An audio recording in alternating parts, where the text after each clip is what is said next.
Hello, everyone. Thank you for joining us this evening. I'm really excited about tonight's guest. This is Ben Nunley. Am I saying that right? That's right. That's correct. And Ben sort of blindsided me because I got this message from him, and he let me know that he was Kentucky's first medical cannabis patient. That's right, Robert.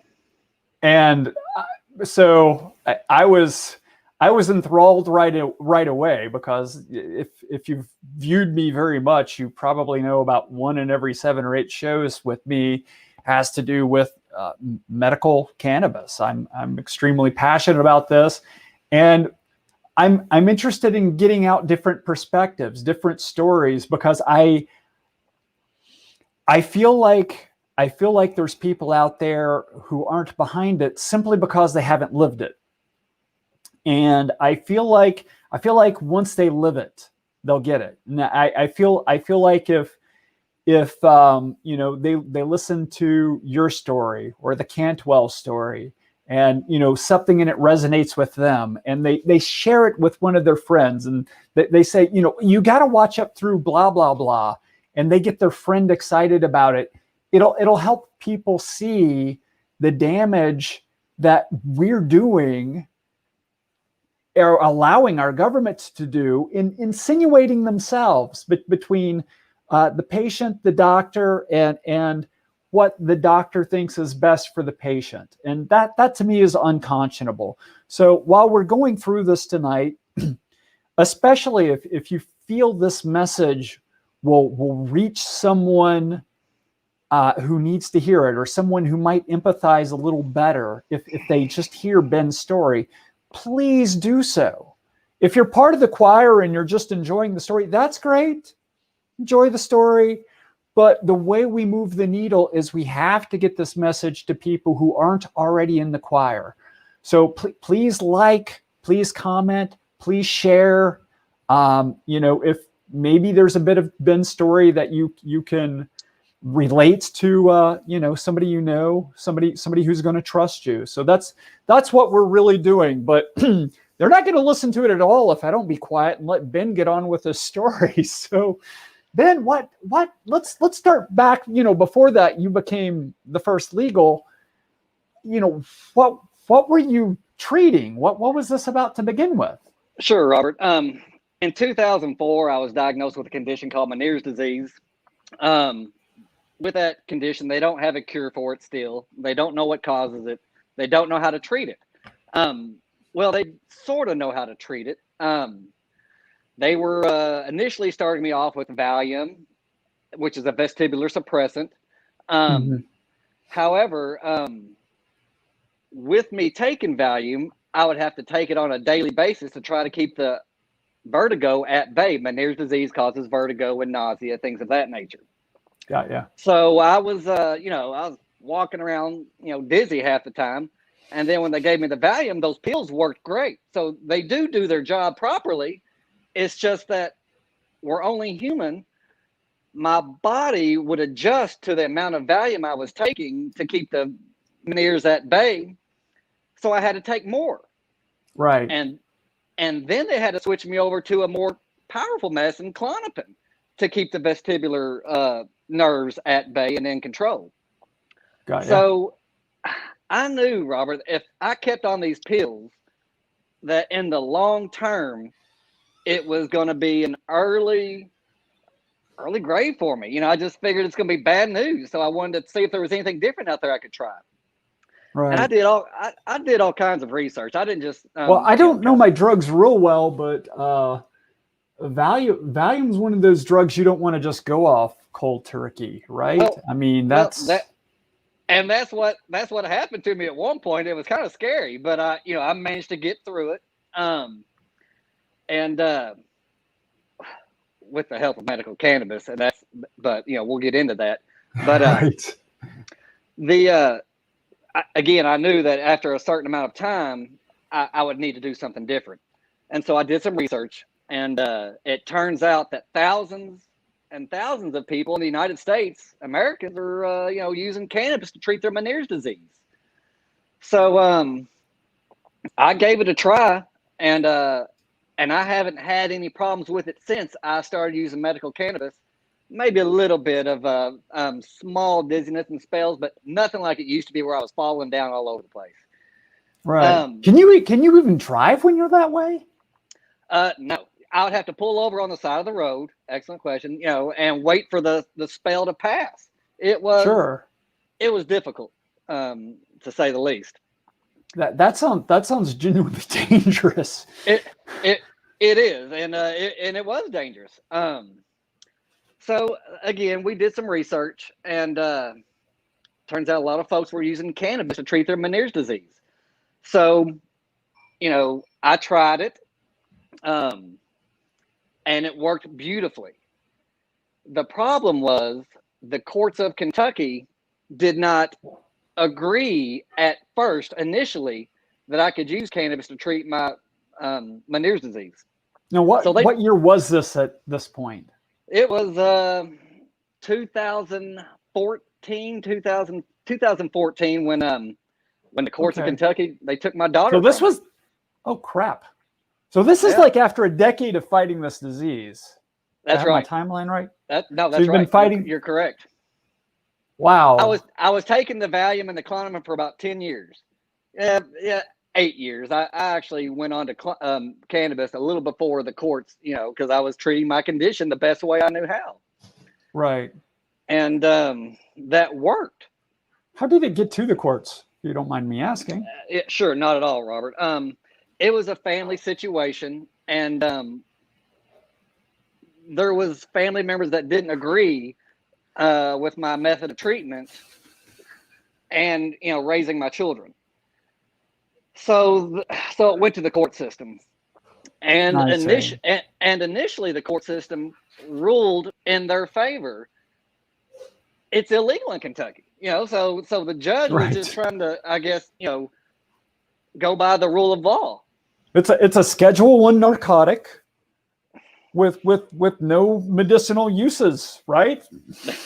That's right. Yeah, this plant is definitely a Schedule I narcotic. But anyway, so they took my daughter, and I spoke with my attorney, and we agreed that it's an appealable case, that there's 33 other states in our America here that are allowing medical cannabis.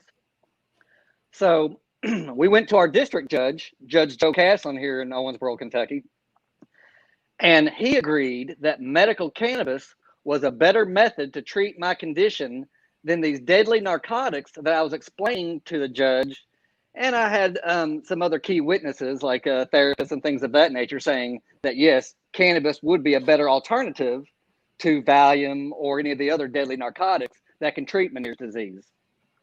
And so the judge agreed with me, and that was a huge success because I was able to get my daughter back, and it was around Christmas time, so it was beautiful. It was great. Nice. So I was able to get the family back together, treat with cannabis to keep me from being dizzy, so Santa Claus could come. And anyway, so it worked out. However, because it was illegal still in the state, and it still is, unfortunately, but we're trying to get there. But that case was appealed.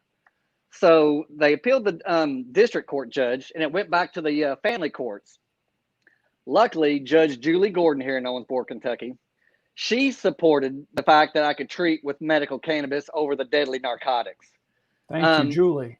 That's right. It just makes sense, and it's reasonable to be able to use a plant as compared to these pharmaceutical narcotics. And it worked. So Judge Julie Gordon ruled in my favor as well. So you would think that would be it, and that I got two courts that ruled with me, and they agree with me. No, no was not they just didn't want to see that cannabis can help someone. So that got appealed, and then we're getting really serious because it went to the Kentucky Court of Appeals at our capital in Frankfort, and a 3-judge panel had to hear the case. It was Judge Dixon, Judge Smallwood, and Judge Lambert at the Court of Appeals level, and all three of those judges agreed with me and Judge Gordon, and they agreed with Judge Caslin that cannabis was a legitimate method to treat certain ailments, such as mine with Meniere's disease. At that point, Robert, we set precedent, and that's, not on the local level, it went to the state. So that's why my case is unique, is that on a state level, I am able to use medical cannabis to treat my Meniere's disease without fear of losing my children. And that was big. That was huge. We didn't go, it could have went to the Supreme Court. It could have went to the Kentucky Supreme Court, but they didn't push it any further because they knew that they would likely lose in the Supreme Court and that I would win. And so, that's kind of how we got to this point. And so now, Robert, I'm trying to advocate for all those Kentuckians out there that could benefit from medical cannabis that have certain ailments that the pharmaceutical pills aren't working for. Why should I be the only Kentuckian that could benefit from medical cannabis? When, look, I know it can help thousands and thousands and thousands of other Kentuckians. It's just, I know it at the bottom of my heart. Now, we probably need to be careful here because I don't have a law degree and I can't quite see what yours are, but you've not mentioned a law degree. You've not mentioned bar. No, I don't have a so law we want to be careful with legal advice, but That's correct. What is your general perception of what the precedent set in the Court of Appeals actually covers? Well, here's the situation. If there's a Kentuckian out there that has an ailment that they believe that cannabis can treat without the deadly side effects from these narcotics, then I highly recommend them talking to their attorney or speaking with a lawyer and review my case as, to go forward with it. Because if you're a father or a mother or brother or sister trying to, be a productive citizen of Kentucky and still raise, your family without, having to take these deadly pills, then I highly suggest it. And I recommend anyone to, follow that avenue, because I believe they may not need to wait for what is that case? It's going to be something v. Nunley, or what would they look for? I don't have that Nunley versus it might be Nunley versus anyway. Okay, but I could provide that for you. But if you get it to me, I'll get it in the comments of this, so anybody watching can know what to cue their lawyer on. Save a couple of hours of billable time right there, man. Well, I know it was Nunley versus Gordon, because even the judge was getting involved in the suit, and so it got a little out of hand. But I'm not an attorney, but I know how to save a couple of billable hours. the right outcome prevailed, and that's what's key here. And I'm able to raise my kids now and use cannabis to treat my Meniere's and live a productive, fulfilling life. Right. And you're not hooked on narcotics.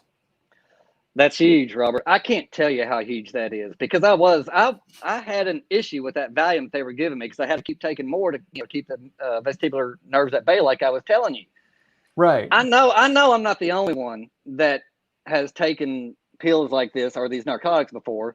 You're reading and hearing about thousands of Kentuckians dying from opioids and other deadly narcotics that are out there. Right. And this can flat out almost stop that in its tracks. I'm not going to say it can stop all of it, but you look at these other states that have medical cannabis, and for that matter, the recreational states as well now. The opioid deaths have declined rapidly. And I just want to help my fellow Kentuckian. That's why I'm talking to you tonight. And that's why we're trying to get this message here, so other Kentuckians might. Yeah, go ahead. And you always hear the thing about cannabis being a gateway drug. That's right, Robert. I don't want to hear it called a gateway drug any longer, because there's too many Americans that have benefited from cannabis as a substitution for these pills that they were treating with, or any other drug for that matter. Cannabis is an exit drug. It gets you off of the pills. It gets you off of the hard stuff. It helps. I'm only speaking from experience, and I can also speak I can also speak though for hundreds of thousands of Americans that use cannabis and live productive, happy, healthy lives. Well, I have a down ballot friend, a guy named Jacob Clark. You can go check him out at clark4ky.com. And I'm remiss in that I don't have his district handy, but basically he's running in the Grayson County area. And he's told me the same thing. Now, he's running for office to go to Frankfurt, but what you said that reminded me of him is the exit drug, because he also runs I believe it's a ministry to convicts, basically at a prison. He volunteers time to a prison. Yeah. And he deals with people who have been addicted to drugs. And apparently a lot of them, they make fun of the gateway drug. And they tell them, if anything, cannabis is a exit drug. So when you reference that, I'm like, I gotta plug Jacob. Sure. Sorry, I wasn't better prepped for you, Jacob. But yeah, if you want to go check out, I already had his banner handy. If you want to go check out Clark4KY, absolutely. Now, HB 136 was a huge deal this year. It was moving right along, Robert. It had a lot of steam, and it was by far. It wasn't a slam dunk, no. I mean, but Right. it had a lot of support. It passed the House, overwhelmingly. I think over 2/3 even, wasn't it? Yes, it was something. And I just really think if the Senate got to hear this bill and hear other folks' testimony, and seeing that the House passed it overwhelmingly, that I think they would have gotten on board with it. And I'm almost positive. I would have believed that this thing could have passed this year and helped all these Kentuckians. Right. However, the COVID hit, and so that everything just got shut down and everything got swept underneath the rug. And I am a little concerned that I'm not that easy going, because stuff got passed after COVID hit. It's not like COVID hit and everybody panicked and hid in their burrow. Certain things did get passed, and right. I'd be curious to see why the House Bill 136 didn't really get discussed or anything of that nature. I feel it was political. I feel that it was a political motivation. It wasn't heard by, I think it was the Judiciary Committee. Thank you, Julie. HB 136 passed the House 65-30. Wow. Over 2-1. Yeah. Mm-hmm. Oh, look at that. She knows my down ballot buddy better than I do. Apparently, Julie's better buddies with Jacob than I am. There you go. But yeah, it got bottled up in, I think it was the Senate Judiciary Committee. Right. Because Westerfield wouldn't bring it to the floor. It's not that it didn't pass the committee. He wouldn't let the committee hear it, because he as chair wouldn't let the committee hear it. So that's frustrating. Yeah,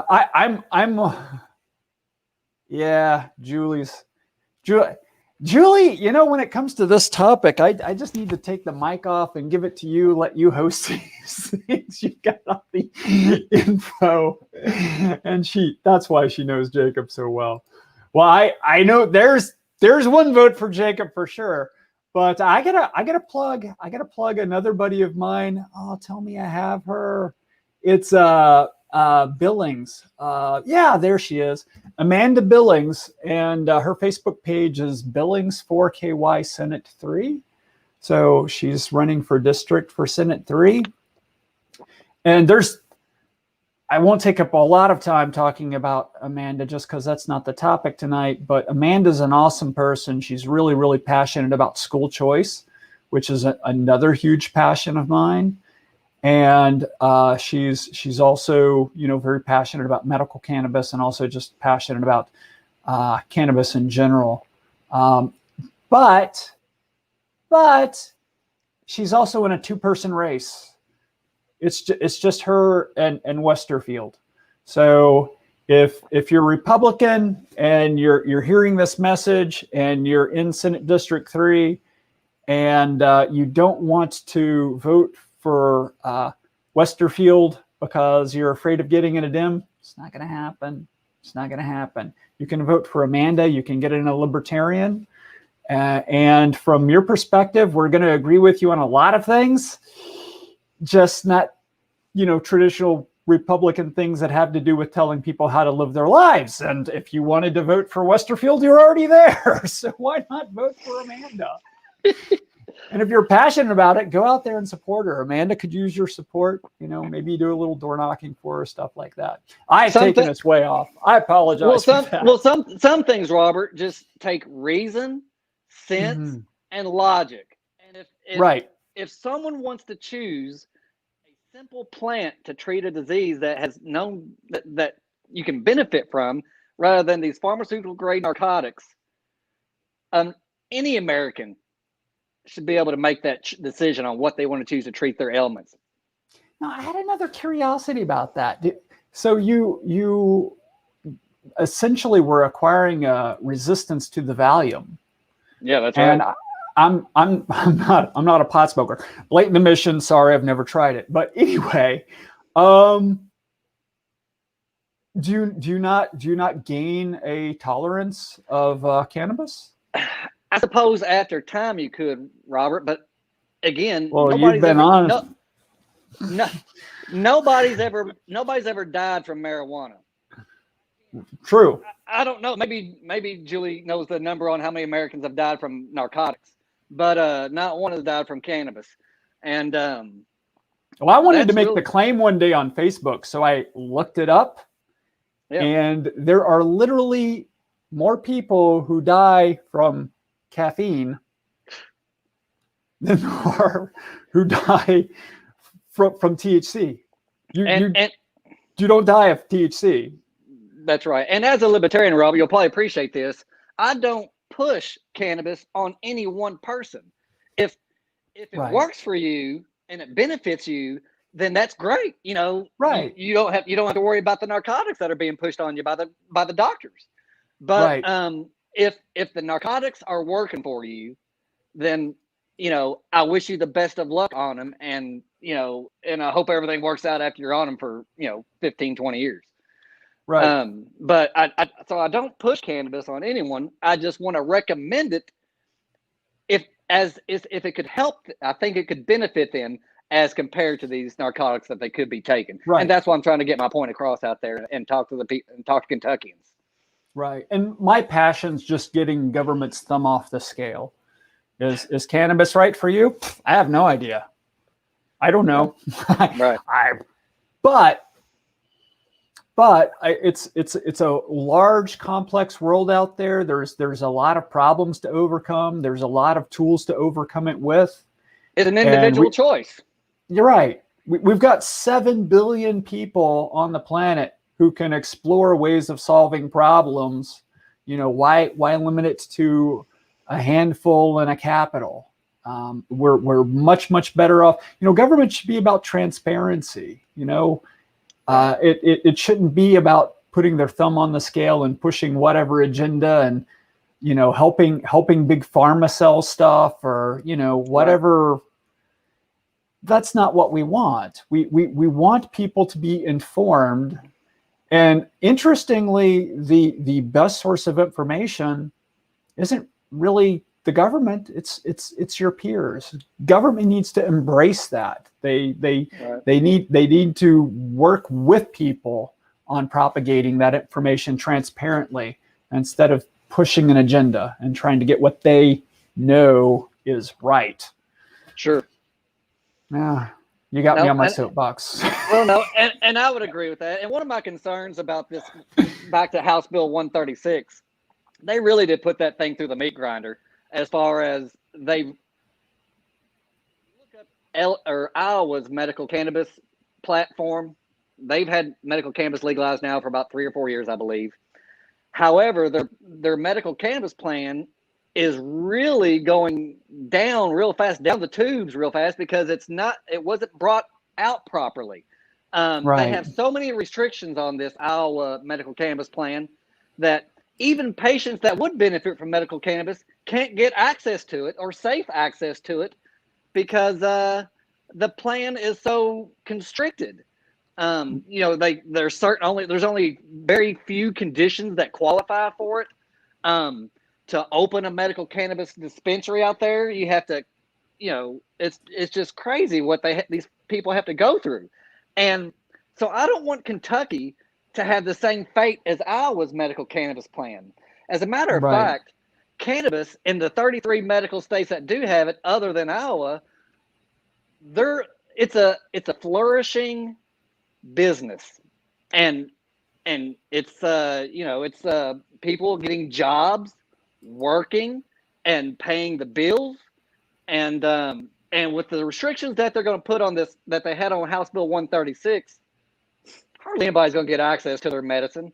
I don't know if I would if I was going under the plan of House Bill 136 if I didn't go to court on this. Wow. And yeah, so we need to get. I just want the legislature. If there's any legislators watching this program right now, they need to realize that it's not politics. It's not, the Nancy Reagan era of this is your brain on drugs. Those days are over. We have studies now. We know that cannabis helps. We know that Americans benefit from it without having to take these deadly narcotics that are putting us 6 feet under. Mm-hmm. And they just need to get on board and maybe do a little more research rather than keep saying we need more studies. We need more studies. I'm just afraid that's not the answer. They just need to realize with these other 33 states and these other 12 states that have it recreational, that cannabis does help people and that Kentucky's falling behind, and we could be paying Kentuckians to work in this industry.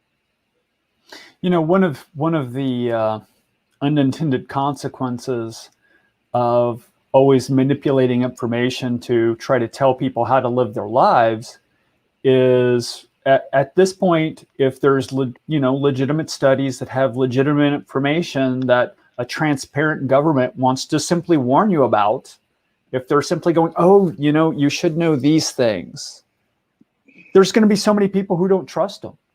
They lie and lie and lie, or at least go hyperbolic with what information they're trying to get out.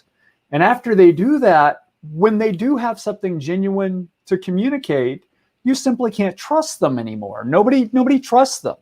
Right. And I mean, that's bit us this year too. I mean, I know it sounds crazy, but I believe there are people who fail to listen to the government in relation to COVID because of how they've got us into wars, what they've told us about cannabis.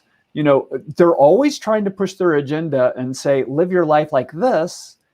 And sometimes they do have valid information. Sometimes they are worth listening to. Sure. But how the heck are we supposed to know when?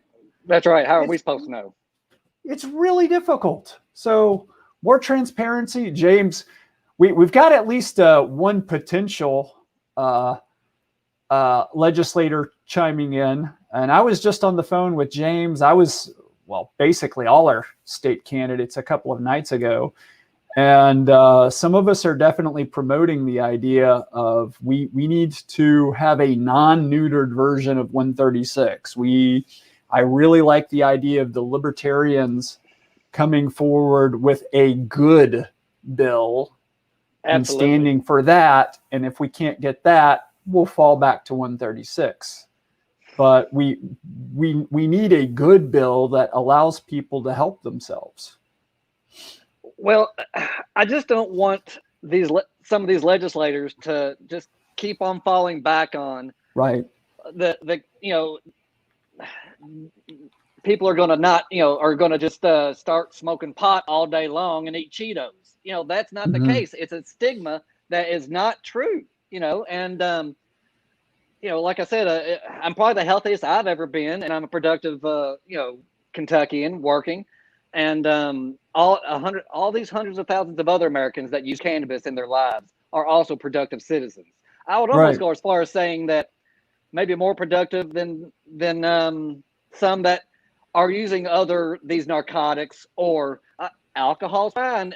We talked about this before. If everything's used, in moderation, but I can't tell you how many, related deaths are involved with alcohol or domestic violence or child abuse, or I could go on and on, Robert, but it's things like this that just don't make sense. And the legislators need to hear us. They need to hear the Kentuckians that are talking about this, that are living it. Right. Julie's trying to rein me in a little, and Julie might be right, but I don't know. Maybe we get 136 passed and then keep going. But I'm not the type of person that says, I'm not the type person to ask for an inch when I want a mile. I'm going to tell you up front, I want the whole mile. Right. Okay, I at least want an inch. I'm still going to try to get the mile. And I can see where Julie's probably coming from. She's probably thinking that the legislators, Mitch McConnell's area, he's dead set against cannabis, or at least medical cannabis. We didn't get 136 passed. Why would we think we would get something better passed? Right. So I could see where she's saying, let's just get this passed and hope. But we got to try. We got to try to get something that's less restrictive, where we can get Kentuckians actually possibly working in the industry, and it's all about re-education, Robert. I mean, if we could just, again, I mentioned about the Nancy Reagan era. This is your brain on drugs a few minutes ago. If you get into school and you teach that cannabis, if a doctor recommends it, then yes, you should be able to use cannabis. If you don't have a doctor recommendation, then you need to wait till you're 21 if it's in a recreational state, or if it never becomes recreational, then you just wait for a doctor to recommend it. We can trust our doctors to recommend us, cannabis. I mean, if they can recommend narcotics, then surely we can trust them to recommend, cannabis. Right. So speaking of needing to be 21, I noticed this on your website. That's right. I thought I lost my connection for a second there when you. So, I'm hoping your website educates us a little. You were talking about education. Is your website a good source for that? It is, Robert. I've just opened up this website. I'm trying to get Kentuckians to come visit me if they want to learn more, Robert. If they feel they have a condition that they can benefit off of cannabis and get off the deadly narcotics, then I ask them to come check out my website, shoot me an email, and I can try to help you get off those narcotics and maybe try something different. You need to talk to your doctor and an attorney. But, like I said, I was able to win my case.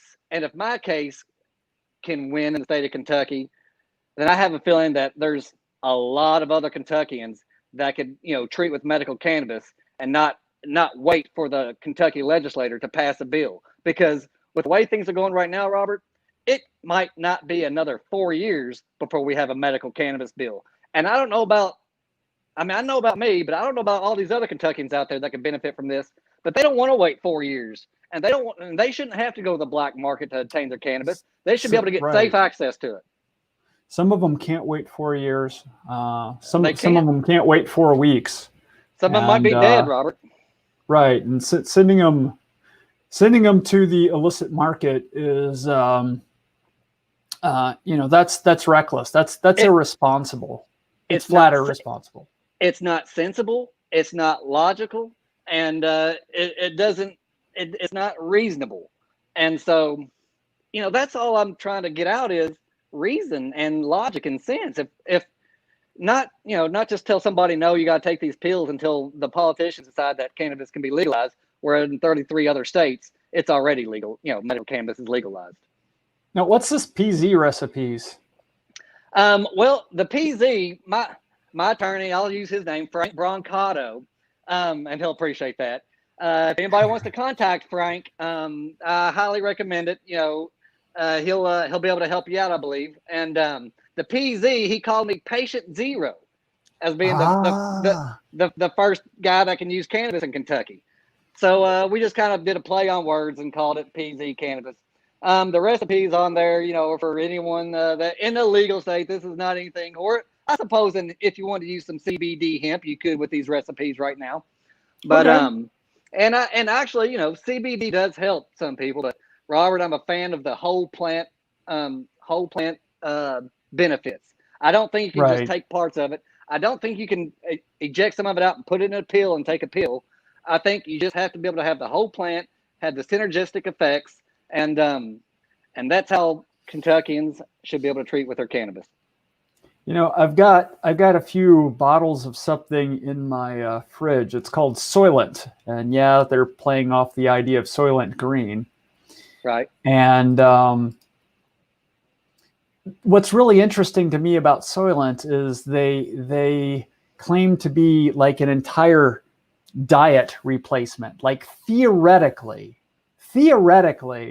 you can consume just Soylent and nothing else. Like they think they have every single mineral, single thing in there. But if you go reading on their website, they're very adamant about, we think this is very complicated. And we're just talking about just food. Right. Just food. So, I mean, the idea of, can somebody cook up something in a lab to replace cannabis? Maybe, theoretically. I don't know. But, are they going to be better off on that front than we are on replacing food? And how much money do they want to put on top of that? I mean, if they make this pill, how much costs are involved to do all that when you could just grow it from your backyard? Right. And there are different strains that I've been told are good for different things. That's I've heard absolutely that from correct. some other guests. So I'm fixated on the infused honey, because my dad was a beekeeper and I love honey. I've never tried cannabis though, and I'm kind of, at this point, I'm sort of set on not trying cannabis till it's legal. I wouldn't blame you. I don't recommend anybody try until it's legal, but that's why we're trying to get it legalized. Well, I could make a trip to Colorado or something and get away with it, but that's right. Not my point. I like being able to argue for it while saying, and I've never tried it, because we need different people presenting this from different angles. We need people who have tried it that are saying it's fine. We need people who haven't tried it that's saying it's fine. You hit the nail on the head right there, Robert, because there's not enough, people out there right now that are in support of cannabis that don't use it because they haven't benefited from it, so they don't know. Right. And so they're still under the impression from the 80s teaching from the Nancy Reagan era that this is your brain on drugs and the frying pan and skillet with the egg on there and everything. Right. So they still kind of have that apprehension. And so about that frying pan, even though I'm not going to sample it, right. Can we have a follow up with like cooking with cannabis or something like that? You want to do a cooking show?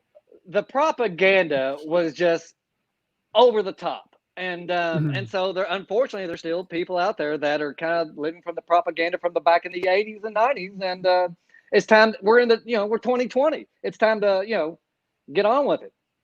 So Julie's proud of you. She's saying good work. Right. Please plug the website here. Is she talking about the Kentuckians for Medical Marijuana website? It's either that website or www.pzcannabis.com. There's the. Well, we've already showed them the PZ Cannabis. That's right. So let me grab those links real quick.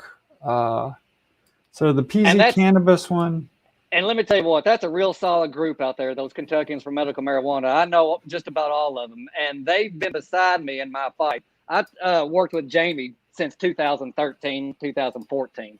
And, as I was going through my court cases, and he was a very helpful gentleman in getting through this.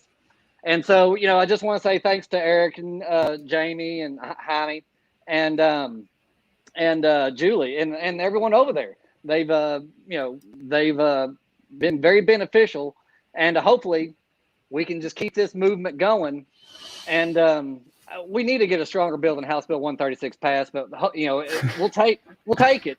We'll take it. But if we can get something else, because I'm afraid if we get this House Bill 136 and that's it, we could be pedaling backwards like Iowa is right now, and we don't want to end up like that. We don't want to put people out of business before they even get started. Right.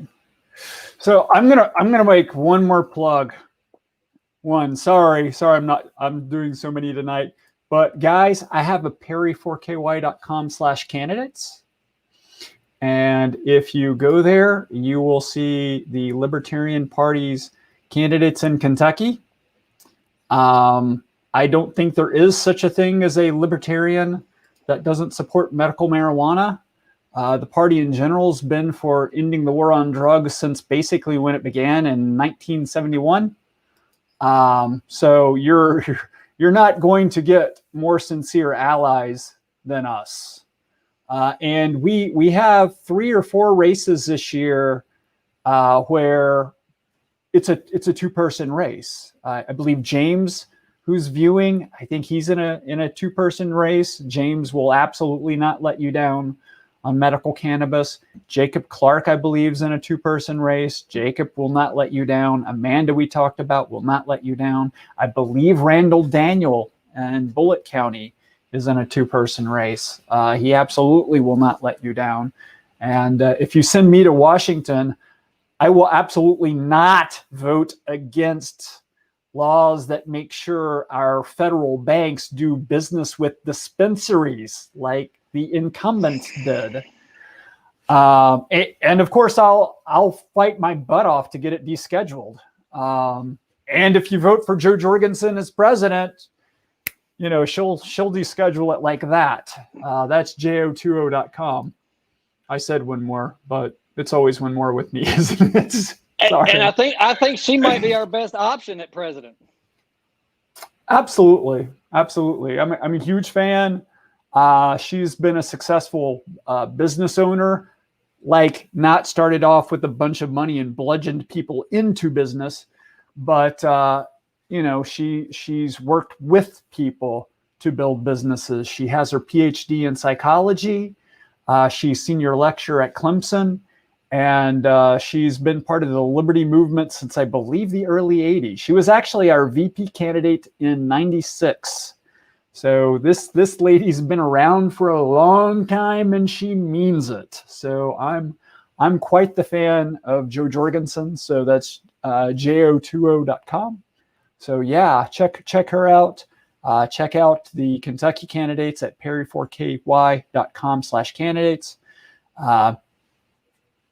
Donate to them, volunteer time, or just, you know, share with social media. Just talk to people. Just, you know, help us tear down the barriers. And I got to pivot back. It's not really just about us. So if I always get anxious for making it too much about the libertarian cause, because I'm passionate about this particular cause. You know, if you want to use us to pressure your D's and R's, please have at it. Do that too. I'm all for it. And Robert, this is what I like about the Libertarian Party. I am not trying to push any view on anyone.